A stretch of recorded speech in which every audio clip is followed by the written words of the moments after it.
Warning. This episode contains foul language, discussions of death and reincarnation, and a few digs at organized religion.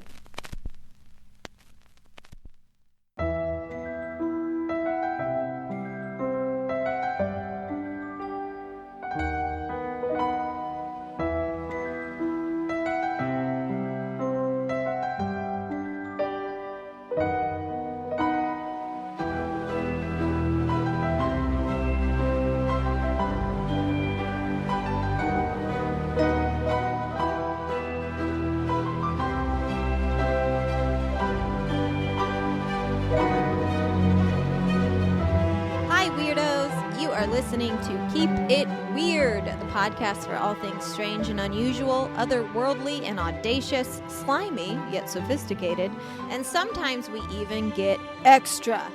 Today is part 2 of our extraterrestrial extravaganza. Last week we discussed why they would invade our planet and what the worst and best case scenarios would be. And this week we're wondering, are they already here?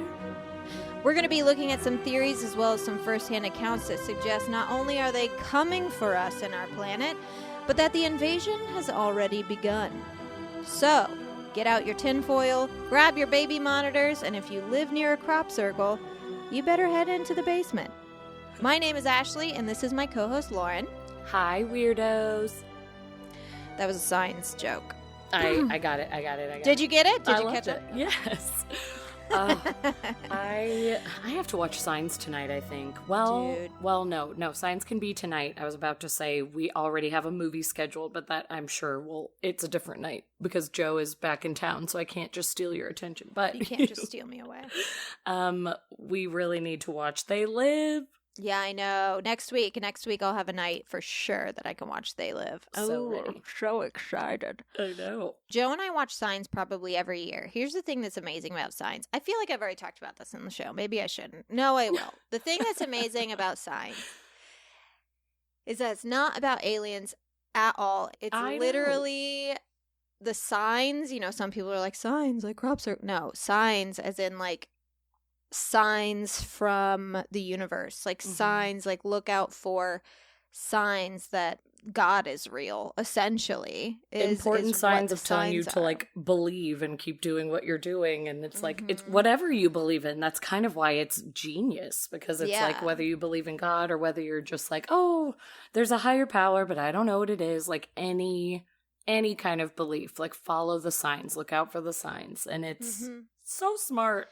It's so beautiful, and I think it's such an interesting take because an alien invasion would cause most people who say are religious, would cause them to turn away from God, would send them in the opposite direction. But in Signs, it restores his faith. Yeah, which I think he is had beautiful. lost his faith, but it restores it completely. It's such a beautiful story. Everyone should watch it and just ignore the shot of the alien.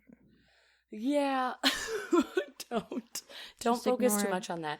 I know we have our issues with it, and it's like, I said it was a perfect movie in the last episode, and we had to go, well, okay, it's not perfect, but it has so many beautiful moments, and I will say the little like glimpses of the alien before we like amazing, got, like terrifying. too deep. The scariest thing I've ever seen in my life. So hold dear to that.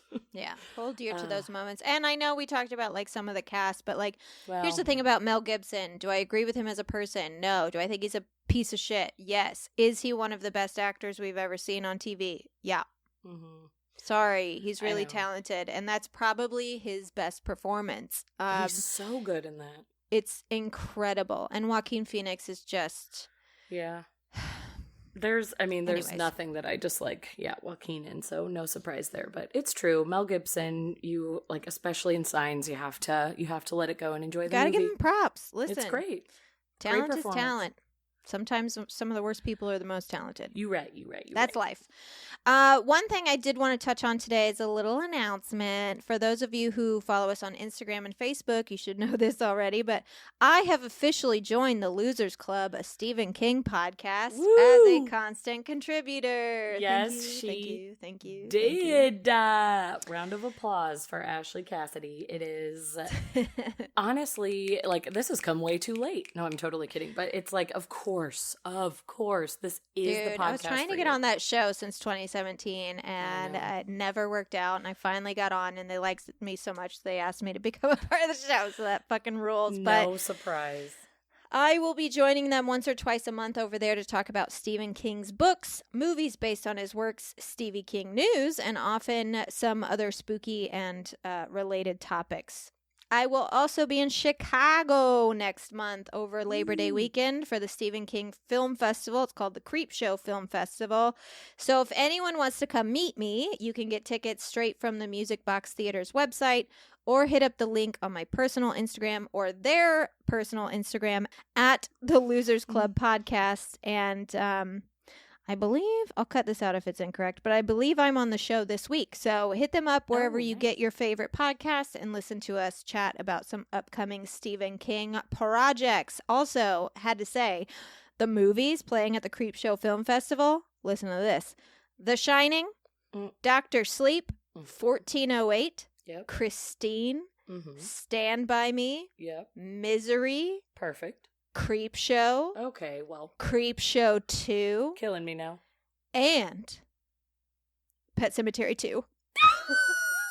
Oh my gosh. You know I'll be in the front row for Pet Sematary 2. That movie scared the shit out of me when I was little. I have not heard of a better Stephen King festival ever in my life. Good Lord, that is so good. Truly. Amazing lineup. I'm so glad you're going. I am very excited. Hold on one second. I have to send this call to voicemail. Okay. Yeah, I'm really excited. It's going to be a film festival. I know we're going to be recording a live episode. There's going to be vendors. I'm sure there's going to be like surprise guests. Like, it should be a lot of fun. So if you're around Chicago, or if you can travel to Chicago and you want to come, you should. And I'll be there. So will Handsome Joe. Yay, Handsome Joe. Gosh, everybody, you got to head up to Chicago. You got to go to Chicago. Chicago. Oh, I love it. I'm so excited. Me too. Like, it really is the podcast just meant for you. You are Stephen King's biggest fan, dare I say it. Well, and honestly, you know, it's such a good deal for me because it's not something I have to be producing or editing or anything. Right. I just have to kind of show up and talk. And obviously, you know, read a book every once in a while and watch a movie, but I can do that. Add your so it's commentary. not going to take me away from Keep It Weird, and it should be great. So it's very exciting.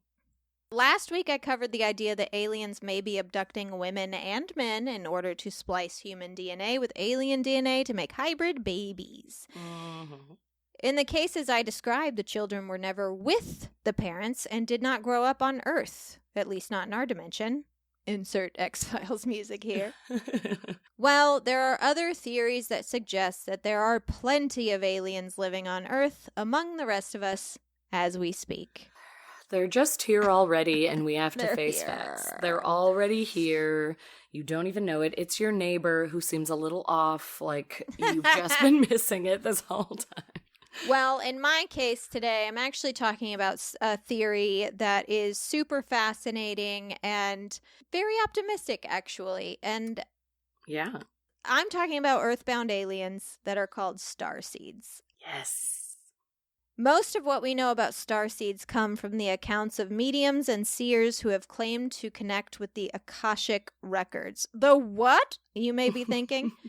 So this is sort of a kind of booming thing recently. I didn't hear about the Akashic records till like 2 years ago, and I swear to God I hear about them all the time now. So the Akashic records are believed to be a record of everything, and I do mean everything. Every thought, word, and action of every living being in the universe in all times, past, present, and future. The name Akashic Records comes from Tibetan monks who said that the records can be found in the Akasha, the Sanskrit word for astral light. And it's essentially, the fifth element of space, the fabric of reality from which all other elements emerge. It's even mentioned in the Bible, the Book of Life, which is referenced multiple times, the first time being in the book of Exodus. Of course, the scripture claims that this record is kept in heaven, and it's what is used to judge our souls. St. Peter and the pearly gates. He's looking through the book and being like, nope. Well, I didn't like do what good you enough. did on that Tuesday, exactly. so I can't let you. But almost all other spirituality believes that there is no judgment attached to these records. It simply is the truth. Also, here's a callback to our YouTube special. Edgar Cayce claimed that the information he was able to access while under hypnosis was just a storehouse of information in a non-physical plane of existence. The Akashic Records. Man. It's also what a lot of channelers and mediums and things, it's where they say that they get their information as well. Right. So according to channelers and mediums, starseeds are advanced spiritual beings from other planets and realms who possess spiritual and scientific knowledge that date back hundreds of thousands of years. And most mediums agree that starseeds are basically souls from other planets who incarnated on Earth to inspire and heal human beings and to sort of help Earth's evolution along. Which, thank you. We need you here, so please stick around. And then some believe in a more physical form. The starseeds are physical descendants of aliens from other worlds who traveled to Earth and impregnated a woman. Jesus of Nazareth, ever heard of him? Yeah, that sounds like a familiar story. Was it the Virgin Mary? Was it the Virgin? Who bore the alien? Yes. We've been there.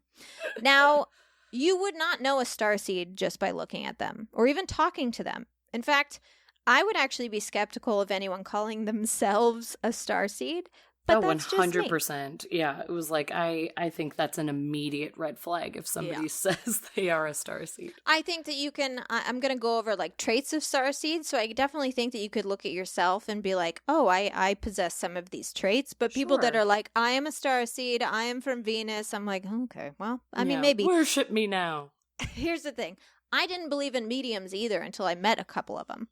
Lord, seriously. And what's so funny is as you're saying starseeds, I think of Caitlin, who came on our Aliens episode last season, and she's a starseed. She briefly touched on starseeds, never claimed to be one. I think just mentioned them and was like, isn't that funny? That's a thing. And I was like, you are one. So anyway, it is so funny, but continue. Basically, all living things have a unique purpose. We all have different skills and talents, and we're all here for a reason. And I think everyone, no matter what your religious beliefs, can agree with that. Even as an atheist, it would make sense scientifically that there needs to be a balance for survival. People that are good at gathering, people that are good at hunting, people that are lazy, people that aren't. There has to be some sort of balance to make it work. Right. But anyway, starseeds don't all work in a certain area. They're not all in politics. They aren't all healers. They can be teachers, factory workers, artists, accountants. They can suffer from depression. They can be in prison. They're as different as any of us are to each other. Mm-hmm. But they are more emotionally intelligent and empathetic, which is a callback to what I was saying last week. Exactly. Those are the people that would be perfect for this strength, for this ability to be a starseed. We want those empaths. They possess a keen intuition and seem to have a more expanded collective consciousness. They are probably very drawn to spirituality and have an urge to bring people into a higher vibration. In fact, most seers and mediums are probably starseeds, if you believe in starseeds. Mm-hmm.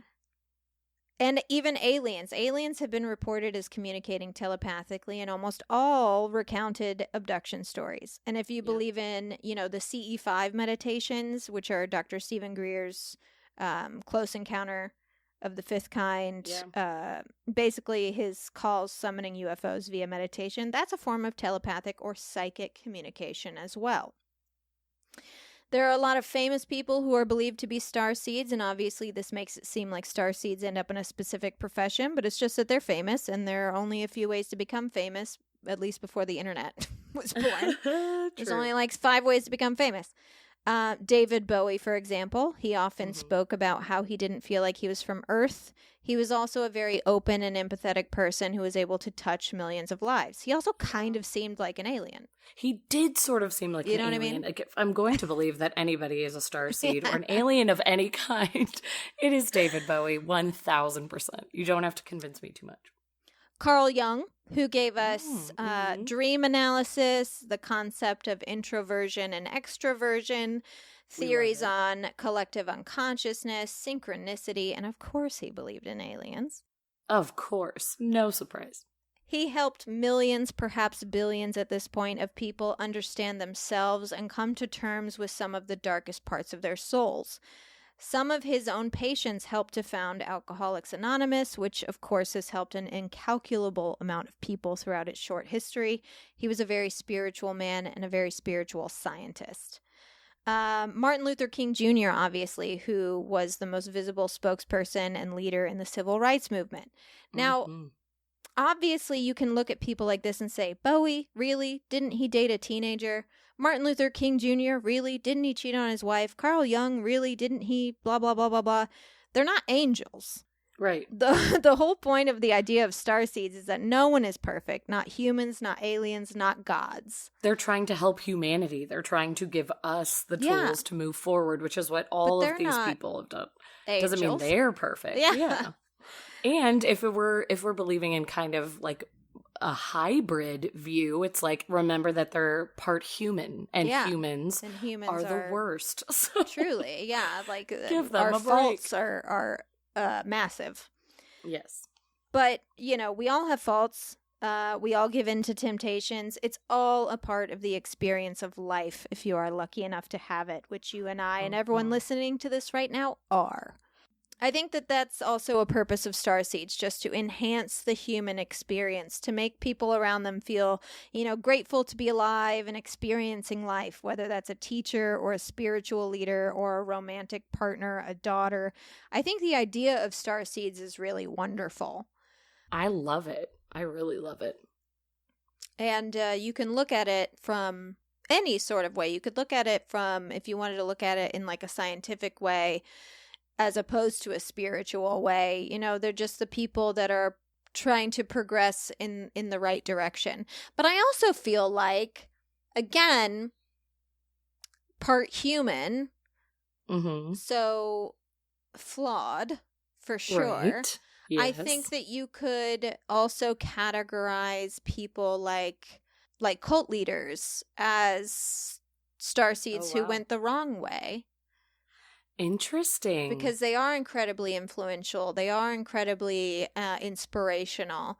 But they're changing people's minds, but not necessarily in a great way that's doing good things for the world. That is so true. So starseeds could be negative if the human flaws take over too much, you think? Well, I mean, the idea of starseeds is not necessarily it's that your soul is the alien. Is that Gotcha. Okay. Souls incarnate from all over the universe. And you don't always incarnate on Earth. You incarnate in other dimensions. You incarnate in other worlds, and like there's different densities to the world. And like there's all these theories that like, or maybe not theory. Well, I guess you can call them theories. There's all these ideas that Earth is a place that souls are dying to incarnate on because, you know, obviously we're all sitting here like, really? Earth? Are we sure? But I actually sure about this place? I talked to Joe about this the other day, and it's the very first time he's ever thought about this and thought about it this way, and he was like, oh wow, yeah, I would incarnate again on Earth. Because I said to him, we were sitting on the couch and we were laughing really hard together, making fun of something on TV, and I just felt like an overwhelming feeling of love and like happiness. And I said to him, you know, a lot of people believe I said, how do you feel about reincarnation and like reincarnating back on Earth and like choosing to come back here? And he was like, it's such bullshit. Like, there's no way I would ever choose to do this again. It's too hard. It's too hard. Yeah.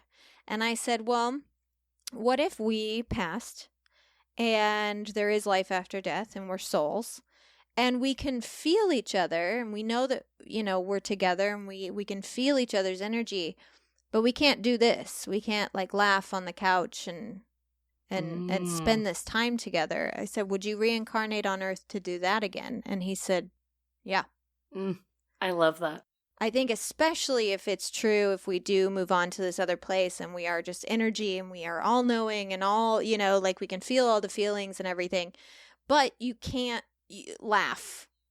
Right. Like you can feel joy, I guess, but like you can't like you would maybe feel laugh. Like a euphoric haze of like everything's perfect and I'm in paradise in this other realm, but you wouldn't be able to eat a delicious food that just tickles your tummy in the right way. And yeah, like that belly laugh where you can't even breathe. Like I would give anything to experience that again. If I lost my life and went on to this other realm, I would say all I want to do is go back and belly laugh and like feel that joy. That is such a good thought. And is all the stress and all the pain and all the worry and all the grief, is it worth that? And I think it is.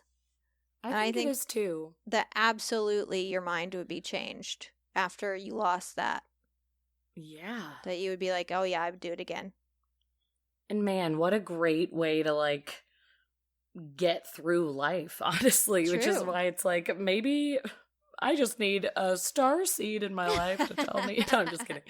But it is so good. And honestly, like the timing of this is funny because I sort of had that revelation, not as deep as Joe's. And I kind of love that you just told me that because it's absolutely how I feel. And I kind of needed like you two to have that conversation to put it into words. But I feel like life lately has just been like strife, kicking us down. I mean, like our country as a whole, our world as a whole, and it, like the news itself, but then also like in our personal lives, we've been going through some stuff. It's like Alex Wilder and I are fine, but stuff with our families and friends, whatever.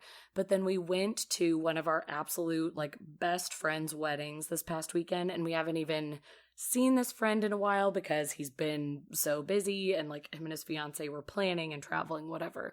We went to the wedding. It was a reunion of so many friends we hadn't seen in a long time, plus celebrating these people we cared about, and we kept just looking at each other throughout the night while we were dancing and like laughing hysterically, drinking, like acting like idiots, and having those moments of like, this is living. Like, this is why you do it. It's why you put up with the bullshit, because look at us now. Like, we're both smiling bigger than we ever had. We looked like clowns the way we were laughing. And like, it was one of the first weekends where I had just experienced pure joy in so long. And I think it makes it all worth it. It does. And I think that, life gets really hard in those in-between times when you don't have moments of pure joy. It's kind of like what I said in that depression, in the episode, Understanding Depression, where it's like, just remember the little things. Like, remember how fucking good it feels to read a good book. Right. Or like, watch a movie in the theater that blows your mind, or, stay up all night talking to someone for the first time. Like, there's so many things that keep us going, and you just kind of have to find those things that keep you going. Those pockets. Yeah, and it's like, again, I feel like we've said this in both episodes, like, never perfect, but man, it really it is the reason that you keep on flowing and going, because it's nothing like those feelings. So yeah, what an interesting thought and conversation. I love that you guys had that. Yeah. But yeah, starseeds are souls that incarnate, that are predominantly extraterrestrial, that are specifically sent to Earth to incarnate here to help guide people and to help bring people to their best self and their highest vibration. And the thing about starseeds is that you don't know I could be a starseed. You don't know you're a starseed. You're just that kind of person. Like, I would say, like, Robin Williams was a starseed, where it's like they they just touch so many people. And it doesn't have to be someone famous. It could just be that person in your hometown who, like, you, anytime someone runs into them, they have a good time. Like, it's just certain people that, like, kind of make it bearable here. Right. Bringing out the best in you, making you smile. It's like they give you that breather from the reality. Yeah, there's also people that go to, like, the crazy extreme who are like, they're incarnated here, they know they are aliens, and then it's like, I mean, I guess. I mean, maybe, I don't know. It's a spectrum. I don't know. Where do you fall? Of course, that's one theory about aliens on Earth. Another theory is that they're hiding in a different place. Ugh, Lord. It's so funny that this is what I'm talking about, because everybody knows how I feel about the ocean deep, or really any body of water, but especially the ocean, now starting not to like lakes as much either, because I feel like they're just getting like a darker color of green, and I'm not here for it. Yeah, honestly, can I see through it? No? Okay. Well, now pass. that I'm out. Yeah. Well, give me a swimming pool with like the best chlorine dilution that has ever existed, because I need to be able to see. But I mean, this is a big theory. I mean, I make my jokes about the water. It does terrify me, but this, I mean, even more terrifies me. But actually, I really, really believe it. It is a big theory and belief that aliens have just been in the ocean this entire time, and it's like I'm about to get to some just kind of fun facts about UFO sightings and the ocean in general, because we've sort of touched on it, but like if you really line up every sighting and everything that we know and everything that was not dismissed by the Pentagon, it's actually kind of crazy. Yeah. So I'm going to get to that in a second of why it really seems so believable, but also just the fact that there is so much of the ocean we haven't explored, so there's so much that we don't know. It's a good hiding spot. And it's a really good hiding spot. It's so hard to get that deep, but also the different kinds of species that we keep discovering and that keep popping up. It's like, listen, I know they're just movies, but this looks like what I saw in the latest blockbuster film in the theater. Like, if it's going to be an alien, it's going to be this weird light up fish. So the things that could be living down in the deep depths of the ocean, and even going along with, like, whatever, we can sound like conspiracy theorists, sure, when we're talking about UFOs in the ocean, but like even scientists saying that what they're starting to discover by like the vents of the ocean, which we've touched on the show, it's like nothing they've ever seen before. And, you know, the different temperatures that they can find, it's like something is going on in the ocean. And I think if we're going to sit here and talk about aliens already existing and possibly just looking over our shoulder, the ocean really could be the spot. It's the ticket. It's the ticket. So I just wanted to kind of get into this list of facts and data that has come from officially confirmed UFO sightings. It's kind of a combo of experts, but also UFO enthusiasts and, you know, just like opinions that have come forward, all collected together with actual UFO sightings, but like they're not disputed, but, you know, we don't know everything about them. Right.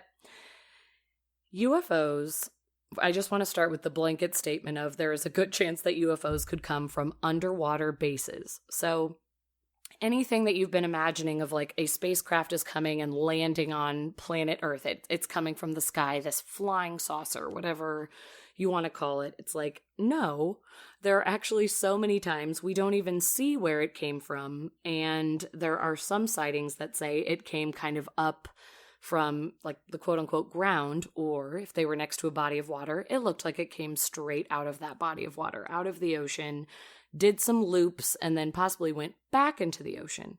There are overhead pictures of the ocean that cannot be explained that look sort of like a flying saucer-esque thing is existing below the water, or, you know, we've seen things move really fast. There is no reason that we need to believe things are coming from outer space or the stars, as we've always said it. It's like, where are they coming from? We see them, we film them for a second maybe, or we sit there with our jaw on the floor. They could absolutely be coming from the ocean. And what I'm about to say are all sightings that have been confirmed by the Navy or the Pentagon, and they have occurred near the sea. Mm-hmm. So most confirmed foreign cases, I mean, foreign to us here in the U.S., have all, pretty much every case has happened near a body of water and usually kind of in like similar locations each time. A really big one, and obviously this is like, they're technically a part of the United States, but like in Puerto Rico, the Aguadilla UFO in 2013 by the airport, like there have been a couple of things that have happened in that area. And it is believed by pretty much every eyewitness that the UFO, you know, disappeared into the ocean. It came from the ocean. It returned there. All caught on video by a flight crew from the airport that was being monitored by the object. Some say, oh, maybe it was just a plane. It kind of had the same path as this United flight that had to circle the airport a few times. But no, the speed in which this object came and went, it doesn't match up to that. So all of these theories have come out. Maybe it was this like Navy thing that like a drone that was going around. There have been all these theories thrown out, but none of it matches up with the speed at which this object was flying and the way that it like took a dive into a body of water. So that is a huge one. And then like since then, there have been sightings in that area. And it doesn't make sense. So on top of the weird, mysterious cases around the world that like have these hot spots where they appear, there are numerous claims that UFOs can maneuver and move with equal speed and ease in the air and underwater, which is just not something that exists that we know about in this world. I feel like we even said that in the last episode where it's like, you can only be in denial for so long, but we don't have the technology to move anything the way that these objects are moving. That they're going quickly through the air and they move at that exact same pace the moment they enter the water. We don't have that.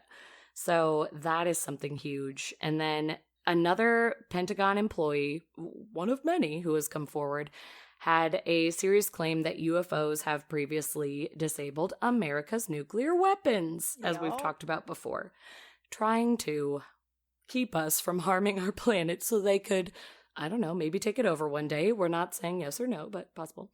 Who was able to do that? And like, we have people who have monitored UFOs constantly and say that we have monitored them enough to, you know, try and figure out what they are when they enter our airspace or whatever we're detecting in the water. They are moving 11,000 miles per hour, even when they're underwater. Okay. Even when they are underwater. This is somebody who worked for the Pentagon. His name was either Luis Elizondo, said, we have been monitoring UFOs and this is a speed that we have never seen before. And all we can do is, you know, speculate and do the best we can with it. But it is nothing that we have ever seen before. And how are they disabling weapons? How is this happening? So, like, we have seen some videos that the U.S. Navy has released. And, you know, they've been published over and over again. The oldest of these videos included what was called the tic-tac-toe UFO, which was captured by... just the tic-tac. What? I think it was just a tic-tac. That's what did I say? You said tic-tac-toe UFO. Did I really? Which was really adorable. And I know this because you teach children and you have a child. That is so funny. You kept saying, like, it's just tic-tac. And I was like, what is she talking about? Of course it's just tic-tac. That's what I said. That is so hilarious that I said tic-tac-toe. Don't even edit it out. I'm not just, like, let our listeners understand. Oh, that is so funny that I didn't even notice. It's automatic. I know. When you're a mother. Okay, you're like, it's fine. Or there's the Mary Had a Little Lamb craft. There's the Baa Baa Blacksheep Incident from 1997 that we really need to talk about. Like, yes, sir, 3 bags full. All right, okay. The oldest of these videos that the Navy has shown us, including the Tic Tac UFO, good gravy, captured by one of the commanders who was a fighter pilot. He and another pilot who participated in the encounter and chase. I'm sure some of you have heard of this, so I'm sorry, but for those of you who haven't, they first noticed how the water in an area of the ocean was boiling up as if there was a passing object under it when they were observing. And it's like, what is doing that? What could be happening? And there is a theory that it could have been a submarine. It was dismissed long ago. There were none in the region that day, and it wouldn't have made the water like quite to this level that they were seeing. So the pilots believe that the Tic Tac UFO was observing the boiling water as if it was also going to descend in that direction. So the boiling water happened, and it was sort of like, okay, now we're seeing that this object above was looking for where it's supposed to land, where it's supposed to go. So that was even weirder of like, was there this kind of communication going on of looking where it's supposed to land in the water? Another crazy case in the 1990s when a Navy member was on a mission to recover a torpedo from the ocean surface. His team was sent with a helicopter, but then they saw something wild. The torpedo was sucked into the depths of the ocean by a mysterious dark object that appeared underwater and was spotted by the pilot of the helicopter. It was not a submarine, but something that has not been explained to this date. This happened in the 90s. The pilot saw it, like swears again and again, I know what I saw. There were no submarines in the area detected. Nothing can explain what went on, but it was just sucked down, like never seen again. Yeah. Nobody has any idea. We've just had to let it go. Oh, the ocean. It's just wild. But, and that, I should also say, not all UFO sightings occur near water. If any of you are sitting out there saying like, yes, Lauren, this is all wild, but you know they've been seen in other random places. Yes, but confirmed by officials. I mean, the people that we're supposed to trust, obviously, you know, our government isn't perfect, like the Navy, the Pentagon, maybe we're allowed to question them and not have full trust. But it is still crazy that we're getting this information from officials that we thought were going to sweep everything under the rug for the entirety of our lives. Did for most of their careers. And absolutely did until just recently. We are getting the confirmation that these things happened and that we are still trying to figure out why. And that is why the ocean is worth mentioning. Of course, UFOs appear other places, but again, we've only explored a fraction of the global ocean. We should consider that UFOs could be coming and going to these underwater bases, and that possible alien life has been here all along, and that has kind of been the portal that is sending them back and forth as they go and do whatever they need to do. And it really is the most secure place. It's the smartest place. Mm-hmm. I think of like what we were talking about in part 1 of this series where, you know, we're going over different theories of ways we could experience alien invasions. And Ashley, you would keep saying, honestly, this is the smartest way. Yeah. Like, we can't go there. It feels so genius because we can't go there. We can't get to where they're going. We can't get to where you're going. We're trying to get the technology. We're getting deeper and deeper, you know, every once in a while, but like, gosh, is it taking a long ass time. So they like, this is so genius. You should be in the depths of the ocean.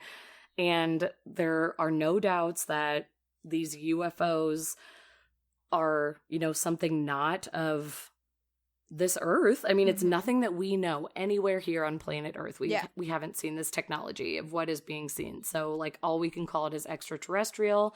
Whether they are different, you know, species, we have no idea, obviously. Part of me thinks they're all connected in some way. They happen all over the world, and they all seem to be similar enough that I like to believe they're all connected. But again, that's where you can kind of go wild with the theories and believe whatever you want. But these objects are being seen. Are we being observed? Are they just kind of like using this as travel and saying F you to humans and they don't need us at all? Like, I don't know. Is it an alliance? I have no clue. I said that in one of our episodes with Caitlin D, the greatest discotheque in the universe, because the whole time we're like, oh, Earth, so special. We're so special. Like, it literally, when people think about like, oh, underwater bases, they think of like a base in terms of like what humans would build. But what if it's a matter of a black hole located in our oceans that when you go through it, you get to another dimension where there's a really cool party going on. Like, we are so out of the loop that like our brains can only like bend so much to think about why they're here that the reason it's Joe's analogy about ants next to a highway. Like ants building an anthill next to a highway. They have no fucking idea what a highway is, what a vehicle, what a car is, what people are. No. They don't know what podcasts are. They don't know, right. You know what I mean? So like just tiny little creatures walking next to this huge network connecting everybody. Yeah. We couldn't possibly, even if they told us, we might not even be able to comprehend it. Like if I tried to tell Frankie, like, I'm recording a podcast, she'd be like, she's just like, start from the beginning. You know what I mean? Like start from the beginning of time. Over, what's radio? Totally. Like how does this work? You know what I mean? Like it's so beyond our comprehension. Yeah, we can't even wrap our heads around what's happening. So we're just assuming, well, they want exactly what we have. When really it's like, we're just passing through what you happen to have, this little portal over here. Yeah. And also there was an interesting thing I was reading recently about, there's a couple trenches, which trenches in the ocean are absolutely insane. In so many ways. This trench, for example, you can't even explore it because the electromagnetic pulses coming off of this thing, you can't have any communication devices. So like if you're say scuba diving and you're communicating with the boat above, you can't communicate with them because the electromagnetic force pushes all of that out. So you can't use a compass, so you can't see where you're going. You have no idea what direction you're swimming in. So you can't send a drone down there because it literally won't work. How are you going to control it? It doesn't work. So there are literal trenches near our shores that we can't even explore. And if all of that EMF is coming out of this small area, and I'm talking like crazy amounts, how do we know that there's not a black hole there? People always assume, like I said, a base. So they think like army base, but it could be anything. Could be portals. Could be, we talked about in another Alien episode, stargates. Yep. The Bermuda Triangle. I feel like it's a stargate, honestly. Yeah, it's like we won't know because, again, we can't explore it. We don't have the ability to, but that is what is wild is then like, obviously the fun part for people like Ashley and myself is that we get to sit here and speculate and come up with these. Yeah, it's so fun to come up with the theories. It's fun to believe always. That's what's fun about it is that like if it is just this portal and everything isn't connected, which is kind of like my head goes there automatically. I just am sort of like, every time we see this, it's like the same alien race that's connected. But what if it's like totally different civilizations and we just are... We're the way. We're the gateway. It's how they're traveling. And it could be all these different types of, all these different species that are just traveling through here. And we just happened to be spotting them every now and then. What if it is an alien alliance and they all have agreed to pass peacefully through here? We have no clue. There's so much opportunity there, but all that we do know with all of the theories and, the questions that we have is it is nothing of this world that we humans live on and something is going on. But I think the oceans have the answer. I think there's a lot of secrets in there. Gosh, too many scary, horrifying secrets, and that's why you just don't fucking go in there. Like, just leave them alone. The whales, the squids, all the little fishies, they just want some time to themselves. They just want some time they just need time to reflect. They need some time to reflect on their lives. No, but we think just about keep what they've done. Oh, gosh, I don't feel like we are meant to be in there and explore. We're not. Like, we are in their space. So one thing we do have to consider when we think about, like, maybe extraterrestrials are already here is, like I was saying earlier, how the hell would we even know what to look for? We've already discussed the idea of ourselves being from the stars, but what if an alien race is here on our planet and we don't even know it because we can't see them? Obviously, I do mean in a sense that they are invisible in some way, sure, but they could be microscopic creatures. They could have started as microscopic creatures, mated with an Earth species, and created something we all know about. And I know that I've already talked about this, but Venus flytraps. Oh my gosh. I don't know how you explain those as anything else but an alien. Venus flytraps only occur naturally within a 75-mile radius around Wilmington, North Carolina. I'm sorry, let me correct myself. They only occur naturally within a 75-mile radius of a meteor crater in Wilmington, North Carolina. Like, how is this not a bigger deal? Meteor crater. Did everybody hear that? Thank you. This strange carnivorous plant that has never grown naturally anywhere else on our planet grew here and only here. And the United States is only home of 5 carnivorous. The United States is only the home of 5 carnivorous plants, and all 4 of the others can only be found in the Big Thicket National Preserve in Texas. So what the fuck are Venus flytraps? I know we can see their DNA and we can see that they're completely from Earth, but how do we know that? How? Yeah, I still don't believe it, because if they are only here and also we have the whole, meteor moment going on, like, there has to be more to it. We can't just all be like, yeah, that's fine. That plant can grow fine. Here. That just also, happened. Like, what the fuck? Like, North Carolina is not this place that is just like, everything's exotic and wild. And like, no, we have so many exotic species. It just feels so out of place. It's wild. And then what if it's not biological at all? What if it's gaseous? A sentient gas that can go from a gaseous state to a solid state, possibly even the crafts that we see, especially the ones that just look like moving lights. You know what I mean? What if they aren't crafts? They're just the extraterrestrials themselves. Oh, we're just seeing the traveling light. We're just seeing them fly They're by. Waving, and we're maybe. Like, what is that? They could be trying to communicate with. I mean, the thing is we have gas that emits light, fluorescent lamps, neon signs. Right. An electric current gets passed through this gas, and the gas emits light. So what if when we are seeing them is when an electric current is being passed through them? You right. That would make sense that we didn't realize they were here, because we're just like, hey, what is that? Hey, what's that weird light up thing over there? Yeah.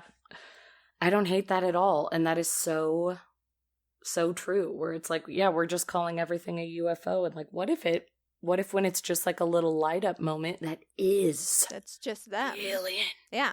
Just like blinking at us. And then on a non-biological point, what if they're an artificial intelligence?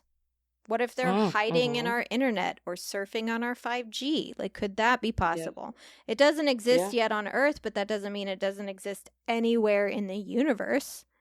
Totally. And when we look to other planets and other parts of the universe and we're looking for quote-unquote life, we're looking for biological traces of life. But there is definitely a future in which our very own life on Earth looks completely different. When we do create true artificial intelligence, and there may come a day when it becomes self-aware and figures out that it can live without the biological creatures that created it, what would stop them? I think there's a very real chance that could happen. Probably not in our lifetime, but like I absolutely believe that. And there are scientists out there who believe it. Yeah. So, yeah. They don't need resources, not like we do anyway. And, they would need energy sources, but that should be pretty easy to take care of without pesky humans in the way. So who's to say there isn't a nearby planet that would be unable to support biological life, but absolutely could support artificial life? So how do we look for them? How do we know them when we see them? Yeah, there's so many different ways that aliens could be here already, and they're just hanging out among us. They might not have they live here too. You know what I mean? Like, it could be like, this is just, they don't even look at us like they're trying to figure us out. They just exist here. They're just living here, and this they're is like, their we're planet as well. Like, we're living here. Don't you give me that I live here. I pay my taxes. Yeah, I pay my taxes. That's the true motivation for the United States government. They're like, we have to get to the bottom of this UFO thing, because if they're not paying taxes, if they're not paying their share, get them the hell out of here. And they aren't paying their taxes. It's so true. There are so many theories that we even like talked about in the first episode of like what it's going to be like when we actually make contact, or, you know, when we have somebody come to Earth. But honestly, the more I read about the ocean, I kind of just think they're hanging out, they're here, and maybe we, sort of like what you just said, maybe we're making a bigger deal out of it than needs to be made. Like maybe they're either truly just traveling, passing by, or they are living here and they're just like, yeah, we're here. Look the other way. We're doing our thing. Yeah. I'm swimming around with little electric eel in the ocean, and you don't have to have any questions. Or it's Steve at work in the cubicle next to you. I don't know, but just let them be. Maybe they're just hanging. Yeah, maybe we should focus on fixing our own shit. Our own issues and flaws and many, many problems. I watched a TikTok today of a guy, like, somebody said, like, monkeypox has just been, like, escalated to an emergency situation and we are officially in a recession. It was one of those stitches where, like, a girl was saying that and then it flashed to a guy in his bed with, like, bloodshot eyes. He had clearly been crying and he goes, you know what? Just enough. Can you stop? Can you just quit it? And I was like, oh gosh, I relate to that so well. I'm just like, can we catch a break? Just one day. Can we have a minute? I know. 1 minute being left alone. I saw a TikTok the other day, not to make this a TikTok conversation, but I saw a TikTok the other day of this guy. It was like, I don't remember if it was a guy or a girl. It was a stitch. So I don't remember if it was a guy or a girl initially, a fitness person being like, you actually shouldn't drink cold water. You should drink warm water if you want to burn more. And this guy was like, I can't even put ice in my water. It's a hot summer day. Let me put ice in my water. Let me live. I know. Just let us live. Christ. The bad news just keeps on coming. Anyways, that's all the time we have this week for Keep It Wait. Weird. Oh, what? I was actually going to say really quick before we wrap up, but I wanted to read like some predictions of alien invasions from both psychics and trusting scientific voice as well. I just thought it was interesting. So I think you talked about I never know if I'm pronouncing it right. Baba Vanga, right? I don't know. There's been some Babas in our conversations. Well, there's Baba Yaga. Yes, I mean, Obvi. But I thought you talked about another Baba. Maybe. We've talked about it a lot, okay? I know. Okay, so Baba Vanga, she was this medium psychic that like grew well into her old age. I think she lived to be over 100. But before her death, she predicted that the end of 2022, aliens would 100% invade Earth. They would send an asteroid to look for life on our planet, and the result would not be good for humans, emphasizing that the aliens will not come in peace. Great. And they will attack the Earth, not bombing every city, but bombing bigger cities and taking people prisoner. Vanga has correctly predicted other world events in the past, including 9/11, the 2004 tsunami, and the election of Barack Obama.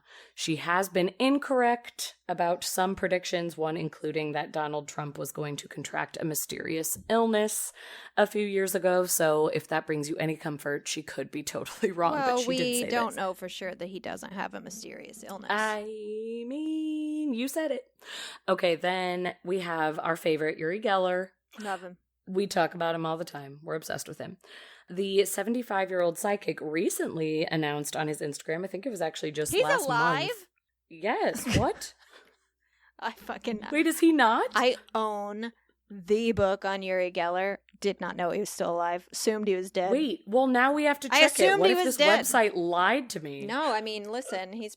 Oh my gosh. Well, okay, we're going to have to fact check this before this episode is released. I also just incorrectly said on his Instagram, I think it was just posted on a science Instagram. He's alive. Like, okay, Uri Geller. And does he have an Instagram? Because I was like, who got this information? It was on Instagram from like a science posted thing that said, that was quoting Uri Geller saying, A team studying radio waves in the universe has discovered something unusual that produces a giant burst of energy 3 times an hour, and this is like anything astronomers have ever seen before. So, I have no doubt that this is due to alien intelligence vastly superior to ours, so we need to start deciphering their messages. They are preparing us for a mass landing very soon. That is his latest prediction. He's made many before. We talk about him all the time. He seems to, kind of have the inside scoop with our universe. He really thinks that they are going to land here, and he is of the belief that it may not be peaceful as well, Great. Which is why I get so worked up, because everybody seems to be saying that. But he thinks it will happen in the next 60 to 75 years, if he had to guess. Then there is Nick Pope, a British freelance journalist who once served in the UK Ministry of Defense as a UFO researcher. Definitely a weirdo like us. Love it. And speaking about aliens, said, if we do find aliens or they find us, the world will absolutely change forever. And then at the Royal Society in London, where issues related to extraterrestrial life were discussed, Nick Pope was quoted as saying, if we find extraterrestrial life, and this is more than collecting a signal or looking for alien microbes, will they be friendly or will they come here to destroy us? And everybody within the Royal Society was divided. Arguments came forward, a lot of debating, but Nick Pope went on to say, listen, my 2 cents is, if the space phone rings, we should not answer. It is too late. We have been a detectable civilization for decades with our television and radio signals leaked into space, so I think anyone has the capability of threatening us, and they already know all about us. Yeah. So that was his 2 cents. Mm-hmm. And then last, I will end with Stephen Hawking. Oh, yeah. The late English physicist. We all know and love him, and cosmologist. In an interview with Discovery Channel, he said that contact with aliens cannot lead to a positive result for people, saying such advanced aliens will probably become nomads seeking to conquer and colonize any planets they can reach. Who knows what the limits will be? And in 2016, he also was kind of talking about that idea, saying, if the aliens visit us, the result will be the same as when Columbus landed in America. And it's so funny, because as soon as he said colonize, I was like, wait. Which turned out... that's us. Wait, we did that. It turned out not to be good for the Native Americans. Yeah. So what do you think it's going to be like for us? And yeah, I just wanted to throw those out there, because there are people who are talking about what would happen if we did make that contact, and none of it seems great. No one has any good news for us. I mean, the way I always think about it is I think about the way, obviously serial killers will torture cats and dogs, and Republicans will shoot elephants. You know what I mean? Like, we do have a capacity to think of ourselves as higher beings than animals. But I just think about, like, bugs, how easy it is for me to squish a bug. And you can sit there and go, well, they're dumb, they live for 24 hours, they don't have brains, they whatever. They still feel pain.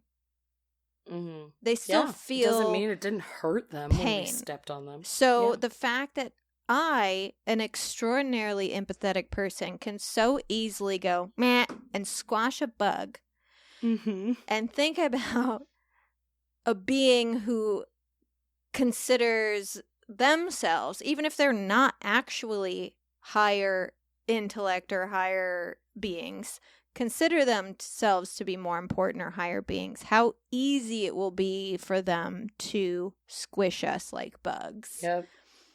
Listen, that is so true. Think about, like, what would happen if we found a planet that was inhabited by creatures. Yeah. That we couldn't understand, so we just assume they are monsters. And we're like, let's shoot them. Let's definitely kill them. Like Starship Troopers going all around the planet fucking... It's like an I Am Legend scenario. You're going around killing all these things. You never stop to think like, hey, maybe I shouldn't do this because this isn't my home. Like, I just showed up here I'm at their place. I'm what the am I bad doing to guy, their environment? but Right. we can't see it that way because we are God's chosen ones. Mm-hmm. We are who we are, flaws and all, Ashley. God. Goodness. It's a fucking mess. Goodness me. Well, It is. I hope we make it. And I hope we do too. Maybe all of this bad stuff will happen after we've passed, when we're, we died cozily in our beds at the age of 98. Yeah. Oh, God. Do not let me live to 98. That sounds like a nightmare. True. I don't know if I want to get past my 70s. Seriously. Anyway, go ahead. No, that's all the time we have this week for Keep It Weird. Thank you so much for joining us. Please tune in next week. We are going to do what could very well be another 2-part episode on evolution and the ideas surrounding it and theories and all that other good stuff. So please join us then. Make sure you check out the Losers Club, a Stephen King podcast. I should be on there this week talking about some Stephen King news, some works in the work. I don't know. Some books and TV and movies that maybe you haven't heard about yet that are happening. And come to Chicago Labor Day weekend to meet me. I will be there. And boy, will I look cool if I actually have fans at this thing. Oh my gosh. Yeah, that would be amazing. I know we have Midwest weirdos, so please show up. Follow us on Instagram, Facebook, and Twitter at Keep It Weirdcast. We do Tarot Tuesdays, we do Witchy Wednesdays, and we just generally have a good time on there, especially in our Facebook group. We're constantly sharing articles and memes and funny jokes with each other. We do Light as a Feather, GIF as a Board. Oh my gosh. We try to do it weekly, where we post something horrifying and you have to reply with a GIF, and it's a lot of fun. Oh, it is so fun. And check out our Patreon, please. Consider donating to our show, since we provide you with all this free content, hundreds and hundreds of hours of free content. The least you could do is donate $1. You can donate just a little bit. $1, $5, or $10 a month, or you can just be like, here's $50. Buy yourself a hat. I don't know. Really sweet of you. Patreon.com/keepitweirdpodcast is where you can go for that. Of course, we wouldn't ask for money with nothing in return. We will give you bonus episodes every month, a newsletter, shout outs on the show, and discounts on merch. Speaking of merch, you can go to www.keepitweirdpodcast.com/merch, and you can get yourself a shirt with our faces on it, our cartoon faces, not our real faces. You can get our beautiful... Ooh, should we have one with a real... Honestly, no, that's terrifying. Maybe. We'll see what I can come up with. And if you do buy some merch, please take a picture of yourself in it and send it to us. You can tell us not to post it. We just like seeing you wearing our stuff. Mm-hmm. And... oh, boy. Didn't even think anything for this one. You really nailed it with Mars Attacks as our sign-off last week. All that came to my head was, my body lies over the ocean. My body lies under a tree. Oh, what? I don't know. That's the only line I know is the first line of that song. You made it so dark. Lies under a tree. Oh, yeah, like a grave. Oops. Yeah. And also it's Bonnie, Bonnie, like Bonnie Lass. Not body. No. Well, keep it weird. Keep it weird.